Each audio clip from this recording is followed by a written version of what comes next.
নমস্কার। পাঁচমেশালি গল্পের আসরে সবাইকে স্বাগত। পাঁচমেশালি গল্পে আমি বন্দনা। আশা করি সকলে ভালো আছেন। আজ আমি পাঠ করে শোনাব শীর্ষেন্দু মুখোপাধ্যায়ের লেখা একটি ছোট গল্প, অনুভব।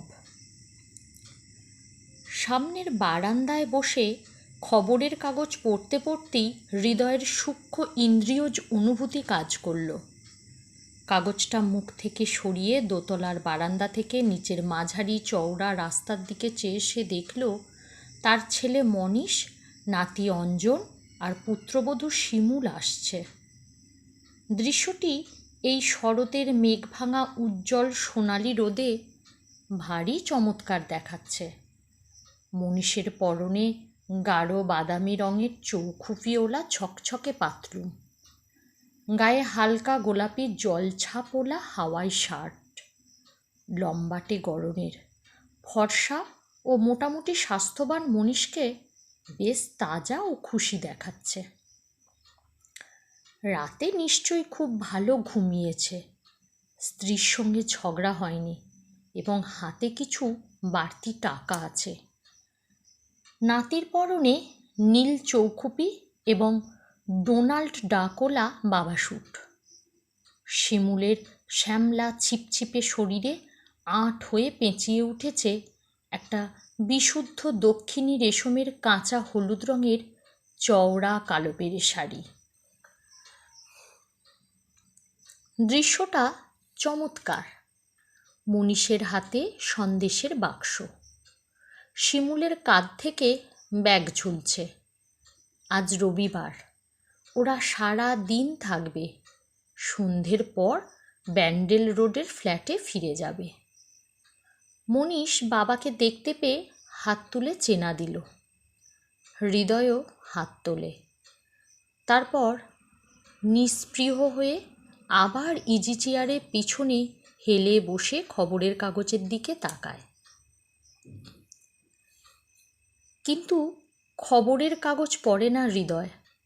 সে বসে তার সূক্ষ্ম ইন্দ্রিয়জ অনুভূতি বা ইনস্টিংক্টের কথা ভাবতে থাকে। এই যে খবরের কাগজ পড়তে পড়তে হঠাৎ মনের মধ্যে একটা ইশারা জেগে উঠল, আর হৃদয় দোতলার বারান্দা থেকে রাস্তায় তাকিয়ে দেখল সপরিবারে তার ছেলে আসছে। এ ব্যাপারটা তাকে বেশ খুশি করে। এমন নয় যে ছেলেকে দেখে তার আনন্দ হয়েছে, বরং এই যে রবিবারের আগন্তুক মনীষকে দেখে সে খুব একটা পছন্দ করে না। ওর বউ শিমুলকে আরও নয়। মনীষের বয়স এখন বছর 25 হবে। হৃদয়ের ধারণা শিমুলের বয়স মনীষের চেয়ে অন্তত বছর 2-3 বেশি। নাতি অঞ্জনকে এমনিতে খারাপ লাগে না হৃদয়ের, তবে তার বাপ মা তাকে নিয়ে এত ব্যস্ত এবং এত সতর্ক যে হৃদয় তার সম্পর্কে খুব আগ্রহ বোধ করে না আজকাল। একটু ক্যাডবেরি কি একটু সন্দেশ হাতে দিলেও অঞ্জনের বাপ মা সমস্বরে ওয়ার্মস বলে আঁতকে ওঠে। আরে বাবা, কৃমি কোন বাচ্চার নেই? তা বলে কি বাচ্চারা মিষ্টি খাচ্ছে না? অন্য কেউ যদি স্নান করায় ছেলেকে, তাহলে ছেলের নাকি ঠান্ডা লাগে বলে শিমুলের ধারণা। এ বাড়িতে এসেই ছেলের জন্য শিমুল ফি রবিবার হাফ বয়েলড ডিম আর সবজি স্টু বানানোর বায়না ধরবে। অত যত্নের ছেলেকে ছুঁতে একটু একটু ভয় করে হৃদয়ের। আর ভয় করলে ভালোবাসা বা স্নেহটা কিছুতেই আসতে চায় না। কিন্তু হৃদয় তার ছেলে এবং ছেলের পরিবারকে দেখে খুশি হোক বা না হোক, এই প্রায় 50 বছরের কাছাকাছি বয়সে নিজের সূক্ষ্ম বোধশক্তি দেখে কিছু তৃপ্তি পেয়েছে। বলতে কি, এই ইনস্টিংক্ট যে তার আছে সে বিষয়ে বরাবর সে নিঃসন্দেহ ছিল। সেবার সেবার জামশেদপুর যাওয়ার সময় তার কামরায় টিটি একটা বিনা টিকিটের ছোকরাকে ধরেছিল। ছোকরা বারবার তার এ পকেট ও পকেট খুঁজে রাজ্যের কাগজপত্র, নোটবই, রুমাল খুঁজে খুঁজে হয়রান। বলছে, টিকিটটা ছিল তো, পকেটেই রেখেছিলুম। কেউ বিশ্বাস করছিল না, তার কথা কেউ বিশ্বাস করছিল না। টিটি তাকে বাগনানে নামিয়ে জিআরপিতে দিয়ে দেবে বলে শাসাচ্ছে। ছোকরা তখন হৃদয়ের দিকে চেয়ে সাদা মুখে বলেছিল, দাদা, ঝাড়গ্রাম স্টেশনের কাছেই আমার দোকান, আমার ভাড়াটা দিয়ে দিন, আমি ঝাড়গ্রামে নেমে ছুট্টে গিয়ে টাকা এনে দিয়ে দেব আপনাকে। হৃদয়ের ইনস্টিংক্ট তখনই বলেছিল যে এই ছোকরা মিথ্যে বলছে না। চোখে মুখে সরল সত্যবাদিতার ছাপও ছিল তার। টিকিটও হয়তো কেটেছিল, কিন্তু ইনস্টিংক্টকে উপেক্ষা করেছিল হৃদয়। ভেবেছিল যদি আহাম্মকের মতো ঠকে যায়। পরে অবশ্য ছোকরা সে কামরাতেই খুঁজে পেতে তার ঝাড়গ্রামের চেনা লোক বের করে ভাড়া মিটিয়ে দেয় এবং হৃদয়ের কাছে এসে একগাল সরল হাসি হেসে বলে, দাদা, পেয়ে গেছি। শুনে মনটা বড় খারাপ হয়ে গিয়েছিল হৃদয়ের। সে তো জানতো, মুখ দেখেই তার সূক্ষ্ম অনুভূতি বলে টের পেয়েছিল যে ছোকরা মিথ্যে কথা বলছে না। তার সেটুকু উপকার সেদিন করতে পারলে আজ এই সুন্দর সকালের সোনালি রোদটুকুকে আর একটু বেশি উজ্জ্বল লাগতো নাকি তার কাছে? ওরা দোতলায় উঠে এসেছে টের পাচ্ছিল হৃদয়। তার বউ কাজল দরজা খুলে নানা রকম অভ্যর্থনা ও আনন্দের শব্দ করবেই। ছেলে মেয়েদের মধ্যে এই মনীষী যা একটু আধটু আসে, আর সবাই দূরে। মেজ ছেলে অনিশ আমেরিকায়, ছোট খৌনিশ তার মেজদার পাঠানো টাকায় দেরাদুনে মিলিটারি একাডেমিতে পড়ছে। একমাত্র মেয়ে অর্পিতা বোম্বাইয়ে স্বামীর ঘর করছে। এই বাসাতে কাজল আর হৃদয় আর কাজল। শুনতে বেশ, কিন্তু আসলে যৌবনের সেই প্রথম কাল থেকেই কোনো দিন কাজলের সঙ্গে বনল না হৃদয়ের। ফুলশয্যার রাতেই কাজল প্রথম আলাপের সময় বলেছিল, আমি কিন্তু গানের ক্ষতি করতে পারবো না, তাতে আমার সংসার ভেসে যায় যাক। তখনই হৃদয়ের ইনস্টিংক্ট বলেছিল, এই কথাটা এই রাতে না বললেও তো পারতো কাজল, বিয়েটা হয়তো আর সুখের হবে না। হয়নিও। কাজল গান ছাড়েনি, এখনও রেডিওতে মাঝে মাঝে গায়। দু একটা গানের স্কুলে মাস্টারি করে, প্রাইভেটে শেখানো তো আছেই। কিন্তু ফুলশয্যার রাতে তার কথা শুনে যেমন মনে হয়েছিল যে এ মেয়ে বোধহয় লতা মঙ্গেশকর হবে, তেমনটা কিছুই হয়নি। বরং অতিরিক্ত উচ্চাকাঙ্ক্ষার বশে জীবনে কিছু জটও পাকিয়েছে কাজল। তাকে বিভিন্ন ফাংশনের চান্স দিতে পারে বলে কিছু প্রভাবশালী লোকের খপ্পরে পড়ে নিজেকে নষ্ট করেছে সে। হৃদয় কানা ঘোষা শুনেছে, কাজল নিজের পবিত্রতা বজায় রাখে না। এখানেও সেই ইনস্টিংক্ট। ছোট ছেলে খৌনিশকে কোনো দিনই সে নিজের ছেলে বলে ভাবতে পারে না। মনীষ বারান্দায় এসে পাশের টুলের ওপর হৃদয়ের অভ্যস্ত ব্র্যান্ডের এক প্যাকেট সিগারেট আর এক বাক্স ভোটা দেশলাই রেখে বলে, কেমন আছো বাবা? হৃদয় আজকাল কথা বলতে ভালোবাসে, কিন্তু কথায় ভেসে যেতে ভারী ভয় হয় তার। সূক্ষ্ম অনুভূতি তাকে সাবধান করে দেয়, কথা বলো না, বেশি কথা বললেই ওরা বিরক্ত হবে, ভাববে তুমি বুড়ো হয়েছো, তোমার কোনো ব্যক্তিত্ব নেই। হৃদয় সতর্ক হয়, এত বেশি সতর্ক হয় যে মুখই খোলে না, ঘাড় নেড়ে জানায়, ভালো। অনিশ আমেরিকা থেকে তার ডাক্তার দাদার জন্য খুবই আধুনিক ধরনের একটা ব্লাড প্রেশারের যন্ত্র পাঠিয়েছে। সেটা প্রতিবারই সঙ্গে আনে মনীষ। আজও এনেছে। টুলের ওপর রেখে হাত বাড়িয়ে বলল, হাতটা দাও, প্রেশারটা দেখি তোমার। হৃদয় মাথা নাড়ে, না। খামোকাই দেখো, হৃদয়ের প্রেশারের কোনো গণ্ডগোল নেই। কিছু বয়সও তো হয়নি তার, মোটে 47। 21 বছর বয়সে সে বিয়ে করেছিল মায়ের বায়নায়। 22 বছর বয়সে মনীষ হয়। এখনও হৃদয়ের চেহারা ছিপছিপে, 35-36-এর বেশি দেখায় না। চুল এখনও বেশ কুচকুচে কালো, চলাফেরা যুবকের মতো চটপটে। বয়সের বিন্দুমাত্র ছাপ নেই। তবে যে মনীষ প্রায়ই তার প্রেশার দেখে, সেটা একরকম তোষামোদ ছাড়া আর কিছুই নয়। বাপকে সে কোনো দিনই রোজগারের পয়সা তুলে দেয় না। মনীষ চাপাচাপি করল না, তবে কৌতূহল ভরে মুখের দিকে চেয়ে বলল, তোমার মেজাজটা আজ খারাপ নাকি? বারান্দার ওদিকটায় নাতি কোলে করে কাজল এসে দাঁড়ালো।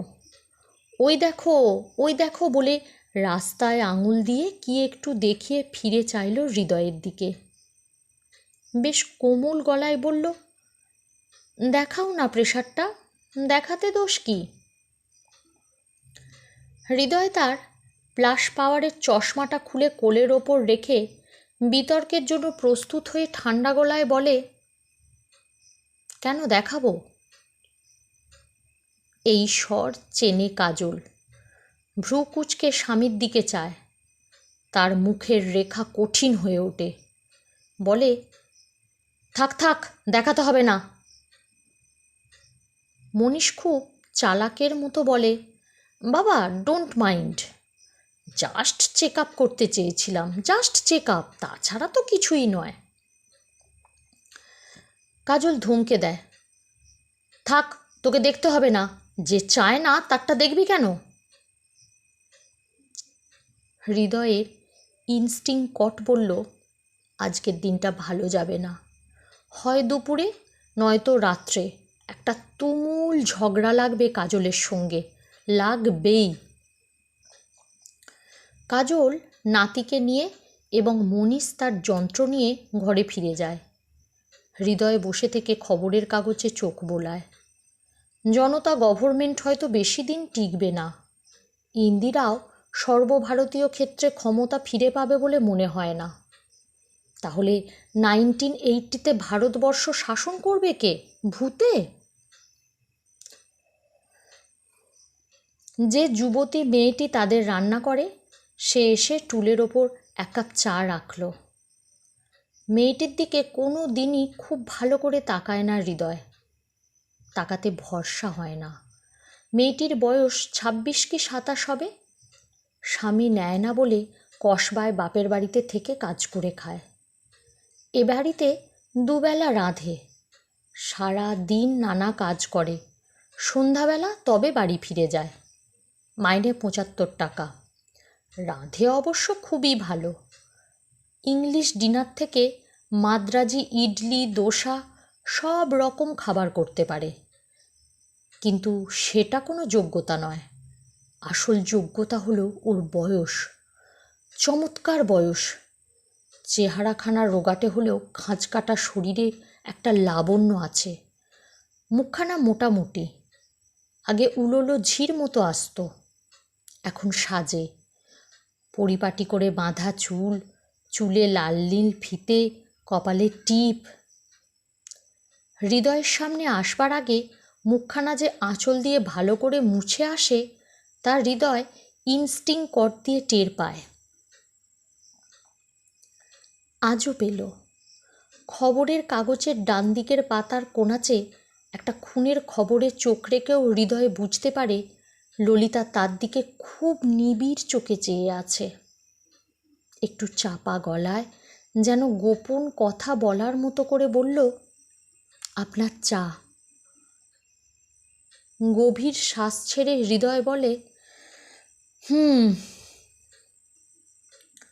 লক্ষ্য করেছে হৃদয়, বয়সে যথেষ্ট ঘোট হলেও ললিতা তার বউকে বৌদি আর তাকে দাদা বলেই ডাকে। আবার মনীষ আর তার বউকে বলে বড়দা আর বড় বৌদি। কাজল বলে কয়েও তাকে আর হৃদয়কে মাসি মেশোর গোছের কিছু ডাকাতে পারেনি ললিতাকে দিয়ে। এসবই একরকম ভালো লাগে হৃদয়ের, একটা গোপন অবৈধ তীব্র অনুভূতি। ললিতা তাকে মেশো বলে ডাকলে হয়তো এই অনুভূতিটা হতো না তার। কাজল গানের স্কুল বা টিউশনিতে যায়। ছুটির দিনে ফাঁকা বাড়িতে কত দিন একাই থাকে হৃদয় আর ললিতা। কোনো দিনও হৃদয় সচেষ্ট হয়নি, ললিতাও না। তবে দুজনকে ঘিরে একটা তীব্র অনুভূতি বৃত্ত যে বরাবর তৈরি হয়েছে, এটা ইনস্টিংক্ট কর দিয়ে কতবার টের পেয়েছে হৃদয়। কিন্তু বাইরে ভালো মানুষ এবং ভিতরে এক শয়তান হয়ে বেঁচে থাকা ছাড়া সে আর কীই বা করতে পারে। হৃদয়ের আর কিছুই বলার ছিল না। ললিতা চলে গেল, কিন্তু হৃদয়ের কেমন যেন মনে হয় ললিতা আজ তার কাছ থেকে কিছু শুনতে চায়, কিন্তু হৃদয়ের যে বলার মতো কোনো কথা নেই। জীবনে অন্তত একবার খারাপ হওয়ার বড় ইচ্ছে তার, কিন্তু কিছুতেই একটা মানসিক ব্যারিকেড ডিঙিয়ে যেতে পারে না। এই ব্যারিকেড অনায়াসে ভেঙেছে কাজল। যতই বুঝতে পেরেছে যে স্বাভাবিক পথে গানের জগতে সে ওপরে উঠতে পারবে না, ততই সে অলিগুলি রন্ধ্রপথের সন্ধানে নিজেকে সস্তা করেছে। হৃদয়ের সঙ্গে সম্পর্কটা বিয়ের কয়েক বছরের মধ্যেই বিষিয়ে যায়। তাই হৃদয় একসঙ্গে থেকেও কাজলকে বিশেষ নজরে রাখেনি, কিন্তু টের পেয়েছে ঠিকই। তার ইনস্টিংক্ট কম্পাসের কাঁটার মতো নির্দেশ করে দিয়েছে, অনেক বছর আগে সন্ধেয় হৃদয় এমনই বারান্দায় বসে ঝুঁকে রাস্তা দেখছিল। তার দুপাশে কিশোর মনীষ আর কিশোরী অর্পিতা। হঠাৎই রাস্তার ভিড়ের মধ্যে সে কাজলকে ফিরতে দেখল। দৃশ্যটা নতুন কিছু নয়, প্রায়ই সন্ধে পার করে কাজল বাসায় ফেরে। তবু সেদিন নতমুখী। অন্যমনা কাজলের হেঁটে আসার ভঙ্গির মধ্যে কি দেখে তার ইনস্টিংক্ট নিঃশব্দে চেঁচিয়ে উঠল, অস্পৃশ্যা, অস্পৃশ্যা। আর তখনই মনীষ আর অর্পিতা ভারী খুশির গলায় চেঁচিয়ে উঠেছিল, মা! কাজল ওপরের দিকে তাকায়নি, খুব অন্যমনস্ক ছিল। সেই রাত্রি শোয়ার ঘরে হৃদয়ের জেরার কাছে প্রায় ধরা পড়ে কাজল, কিন্তু স্বীকার করল কিছু, উল্টে কত ঝগড়া করল, কিন্তু তাতে হৃদয়ের অনুভূতি বদলে গেল না। এতদিন বাদে এই সুন্দর শরতের ভোরে সেই সব পুরনো কথা মনটা ভারী এলোমেলো করে দিল। বাতাসে কোল থেকে উড়ে গড়িয়ে পড়ল খবর কাগজের আলগা পাতা। গত ৩-৪ বছর ধরে এক টানা কাজলের সঙ্গে তার সম্পর্কহীনতা চলছে। হৃদয় উঠল, কারোর সঙ্গে কথা বলল না। পায়জামার ওপর একটা পাঞ্জাবি চড়িয়ে মানিব্যাগটা পকেটে পুরে বেরিয়ে এলো। বেরোবার মুখে শুনতে পেল, 3টে শোয়ার ঘরের মধ্যে যেটা সবচেয়ে ভালো, সেই পূর্ব দক্ষিণ কোণের ঘরে মনীষ আর কাজল কথা বলছে। অঞ্জনকে ভিতরের ডাইনিং স্পেসে খাওয়াতে বসিয়েছে শিমুল। শিমুলকে ভালো করে চেনেও না সে। একদিন মনীষ ওকে রেজিস্ট্রি বিয়ে করে নিয়ে এসেছিল প্রণাম করাতে। সেই প্রথম দেখা। সামাজিক মতে একটু বিয়ের অনুষ্ঠান হয়েছিল পরে, তারপর থেকে ওরা আলাদা। শিমুল শ্বশুরকে দেখে নড়ল না, একটু একটু ভদ্রতার হাসি হেসে বলল, ভালো তো? হৃদয় কোঁচকায়। এরা কারা, কোত্থেকে এলো তা যেন ঠাওর পায় না। এত অনাত্মীয় এরা যে কথার জবাব পর্যন্ত দিতে ইচ্ছে করে না তার। দিলও না হৃদয়। ভিতরের বারান্দায় এসে সিঁড়ির দিকে পা বাড়ানোর সময় একবার অভ্যাসবশে রান্নাঘরের দিকে এক ঝলক তাকালো সে। ললিতা প্রেসার কুকারে স্টিম ছাড়ছে। ধোঁয়াটে বাষ্পের মধ্যে আবছা দেখায় তাকে। তবু দুখানা চোখের কৌতূহল ভরা দৃষ্টি স্পর্শ করে হৃদয়কে। কাউকে কিছু বলে আসেনি হৃদয়, কিন্তু কে জানে কেন ললিতার দিকে চেয়ে বলল, আমি একটু বেরুচ্ছি। ললিতা তাড়াতাড়ি প্রেসার কুকার রেখে উঠে আসে। মুখে ঘেমো ভাব, চুল কিছু এলোমেলো। অকপটে চেয়ে থাকে, বলল, ফিরতে কি দেরি হবে? হতে পারে।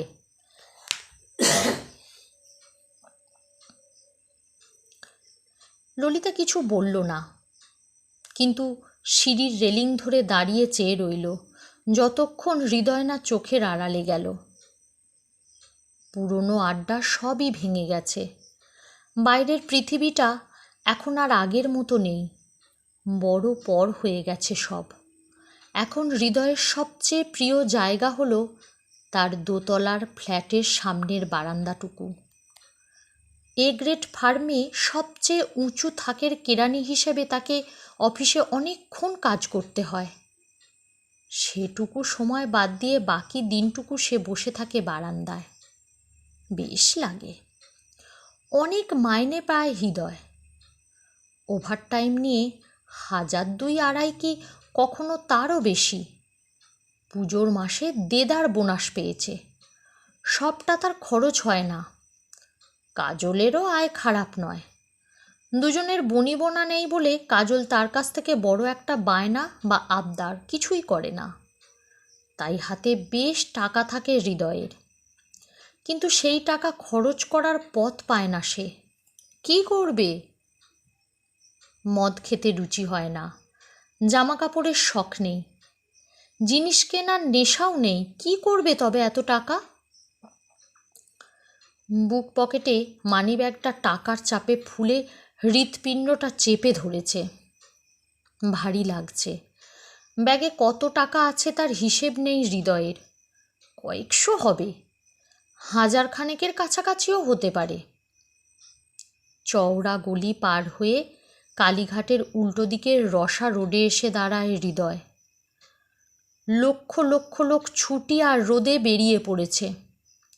কোথায় যাচ্ছে তা ভেবে পাওয়াও শক্ত। মোটামুটি সকলেরই কোনো না কোনো গন্তব্য রয়েছে যা হৃদয়ের নেই। চারিদিকে এত অচেনা মানুষের মধ্যে আজকাল বেশ একটু অস্বস্তি বোধ করে সে। কেন যেন তার ইনস্টিংক্ট তাকে সব সময় সাবধান করে দেয়। চারিদিক সম্পর্কে সজাগ থেকো। এরা বেশিরভাগই খুনে বদমাশ, চোর, পকেটমার, দাঙ্গাবাজ, ঝগড়ুটে। তোমাকে একটু বেচাল দেখলেই পকেট ফাঁক করবে, ঝগড়া বাঁধাবে, অপমান করবে, মেরে বসবে বা মেরেই ফেলবে।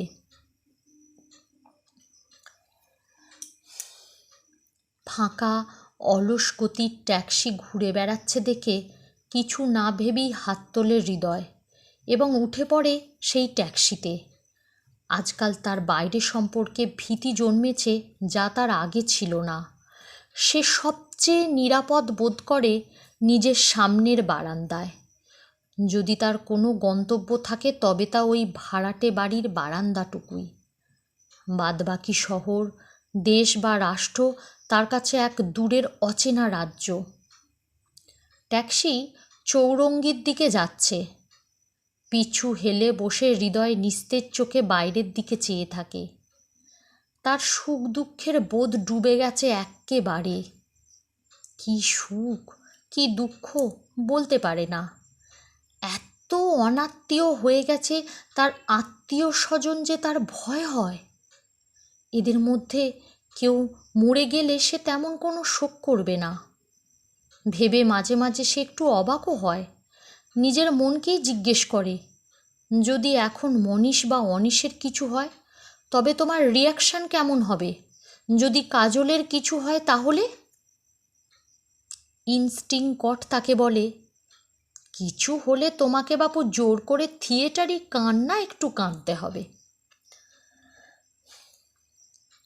কামুর আউটসাইডার বইখানা পড়ছে হৃদয়। অ্যালিয়েশনের কথাও তার অজানা নয়।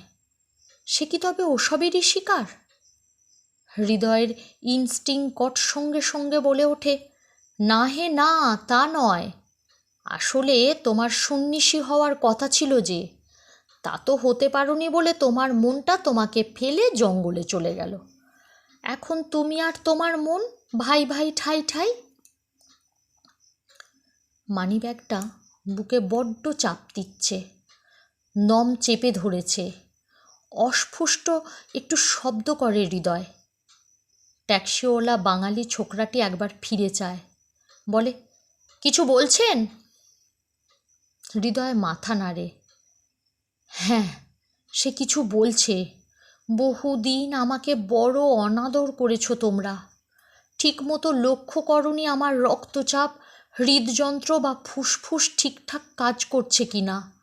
জানতে চাওনি কতখানি ফ্যাকাশে হয়ে গেছে আমার এই হৃদয়।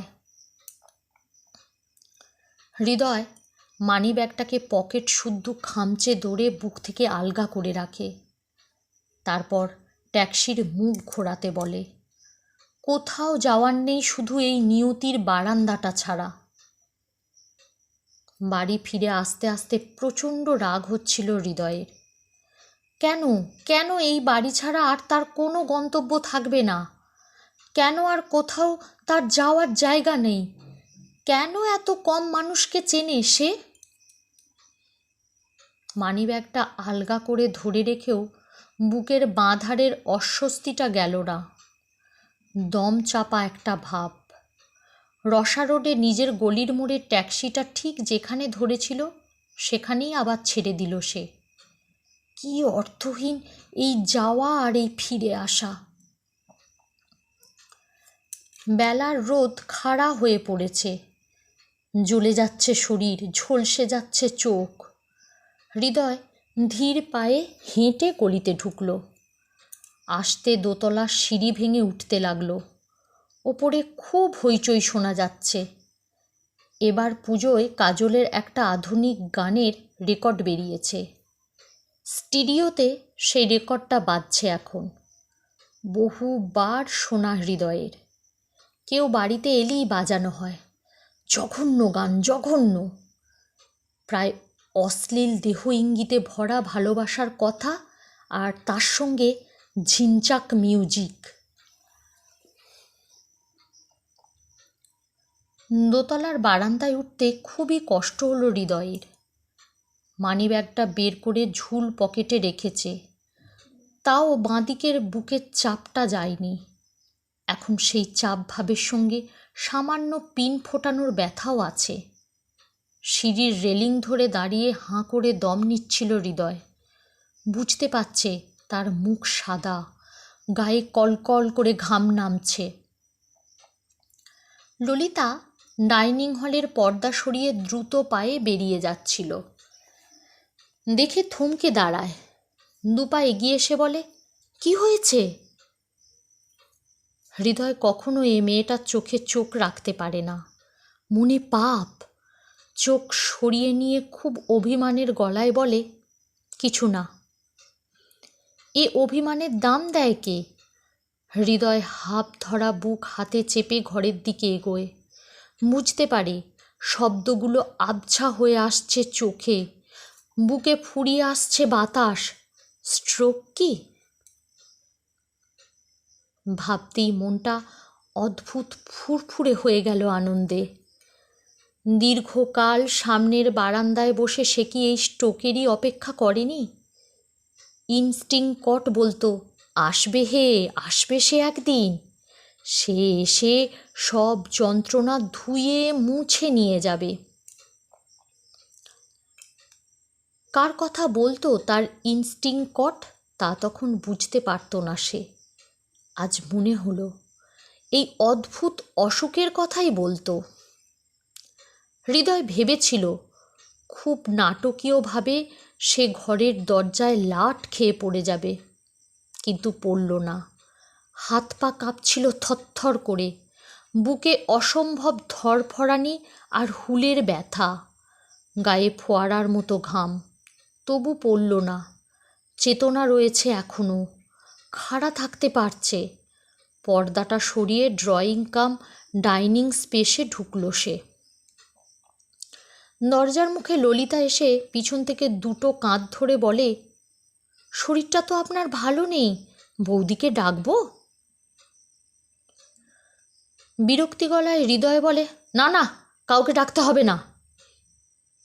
ললিতা বোকা নয়, সব জানে স্বামী স্ত্রীর সম্পর্ক, তাই মৃদু স্বরে বলে, আচ্ছা চলুন, আমি বারান্দায় পৌঁছে দিই আপনাকে। খুব যত্নে ইজি চেয়ারে তাকে স্থাপন করে ললিতা। টুল থেকে জিনিসপত্র নামিয়ে সেটা সামনে রেখে পা দুটো টান মেরে মেলে দেয় টুলের ওপরে। মৃদু স্বরে বলে, চোখ বুঝে একটু বিশ্রাম করুন। মুখে বড় ঘাম জমেছিল হৃদয়ের। ললিতা কিছু খুঁজে না পেয়ে তাড়াতাড়িতে নিজের শাড়ির আঁচলে যত্নে ঘামটুকু মুছে দিল। বলল, পাখা আনছি, চোখ বুজে ঘুমুন তো। আলো মুছে যাচ্ছিল, ক্লান্তিতে এক অতল খাদে গড়িয়ে যাচ্ছে শরীর। তবু চোখ খুলে চেয়ে থাকে হৃদয়, হাঁ করে চেয়ে থাকে সে ললিতার দিকে। একটুও কাম বোধ করে না সে। সব ভুলে হঠাৎ মা বলে ডেকে উঠতে ইচ্ছে করছে তার। ঝিনচাক মিউজিকের সঙ্গে কটু সুরের গান বেজে যাচ্ছে স্টুডিওতে, সঙ্গে বাচ্চা বুড়োর গলায় হা হা হো হো। কিন্তু এই সামনের বারান্দায় এই শরৎকালের উজ্জ্বল দুপুরে ভারী পুরনো দিনের এক আলো এসে পড়ল। হৃদয়ের ইনস্টিংক্ট বলল, মরবে না, মরবে না সে এ যাত্রায়। গল্প পাঠ ভালো লাগলে লাইক, কমেন্ট, শেয়ার করবেন। আর আমার আরও গল্প শুনতে হলে আমার চ্যানেলটিকে সাবস্ক্রাইব করে আমার পাশে থাকবেন। আবার আসবো অন্য এক গল্প নিয়ে। সকলে ভালো থাকুন। নমস্কার।